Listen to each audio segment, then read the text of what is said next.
Assalamu alaikum wa rahmatullahi ta'ala wa barakatu. Barka da safiya.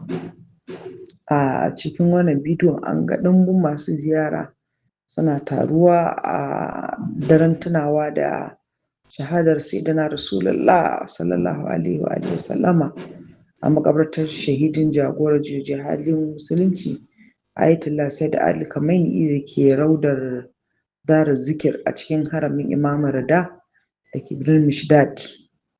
To, wannan ita ce rana ta wafatin shugabanmu wanda Allah ya aiko mana shi ga dukkanin halitta, wanda ya zo ya shafa dukkanin wasu littattafai, wanda shi ne shugaba ga Adamu, shi ne annabin farko wanda Allah ya fara halitta, wanda kuma bayan shi babu wani annabi sai dai waliyai na Allah. Muna yi wa Sayyida Fadima ta'aziyya na wannan rana, muna yi wa Sayyidina Ali ta'aziyya na wannan rana da wannan raɗaɗi da suka ji, muna yi wa jikokin Sayyidina Rasulullahi jaje, muna yi musu gaisuwa, muna miƙa gaisuwa su ga Ahlul Baitin Nubuwa.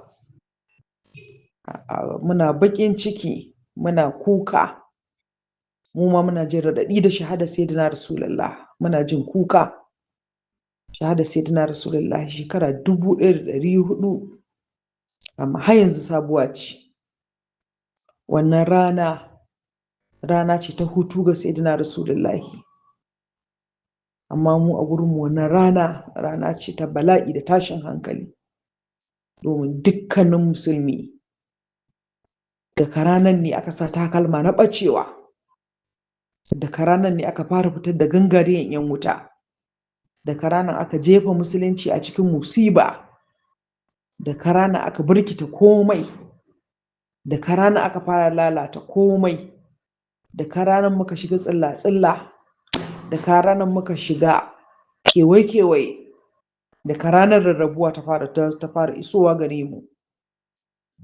Muna kuka, muna baƙin ciki, muna majaje ga ahlin nubuwa, muna jaje ga ahlin nubuwa. Wata ruwaya ta zo an ce Sayyida Fadima tun daga wannan rana ba ƙara ganin haƙoranta ba har ranar da ita ma ta shahadar. An ce Sayyida Fadima tana ɗiban 'ya'yanta ta je ta zauna a kan kabarin Sayyidina Rasulullah, haka ta kuka har yamma ta taso, har sai yamma ta yi Imam Ali ya dawo sannan ya zo ya ɗauko ta da ita gida, ita da yaranta.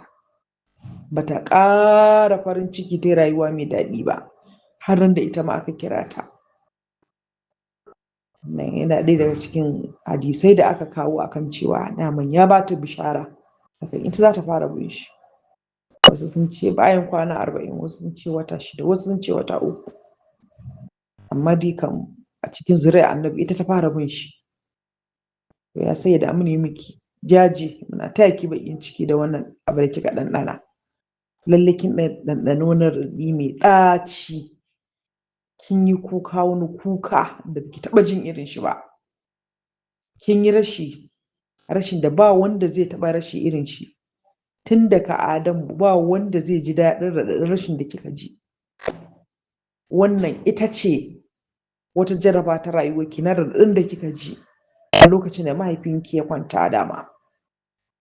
A ranar kika ji wannan raɗaɗin da babu duk wani raɗaɗi da kika ji bayan shi ne. Kin ji ciwon da ba wanda ya ji irin shi a halittar Allah. Mu ne miki jaje, mu ne miki kuka, mu ne miki gaisuwa, muna miƙa gaisuwa zuwa gare ki. Rahma Allah ta kai muku da ke da mahaifinki, aminci ya kai muku da ke da mahaifinki, da mijinki da 'ya'yanki. Ya Rasulallahi, kana jin mu har yanzu, kai ba matacce ba ne. Ya Rasulallahi, kai mai ji ne, kai mai gani ne, kana jin komai ya Rasulallah. Ka fi raye ji, sannan ka fi waɗannan jikunan namu gani. Ya Sayyidina Rasulallah, ya Nabiyur Rahmati, mun yi kuka, mun yi kuma jaje ga wafatinka. mun ji raɗaɗi, mun yi kuka da wafatinka. Amincin Allah da rahamar Allah su ƙara tabbata a gare ka. Nazara ya Rasulallah, nazara ya Rasulallah, nazara ya Rasulallah, nazara ya Rasulallah. Ya Rasulallahi, nazara. A yafe mana ya Rasulallah, a yafe mana, a yafe mana ya Rasulallah. Ya Rasulallah, ka a kalli wawayen cikinmu, ka a kalli wawayen cikinmu. Ya Rasulallahi, wallahi Allah ba su san ka ba. Ba su san ka ba ya Rasulallah. Da Allah ya nuna musu sun san ka ƙwayar zarra, da sun kan san ka da ƙwayar zarra. Ya Nabi Rahmati.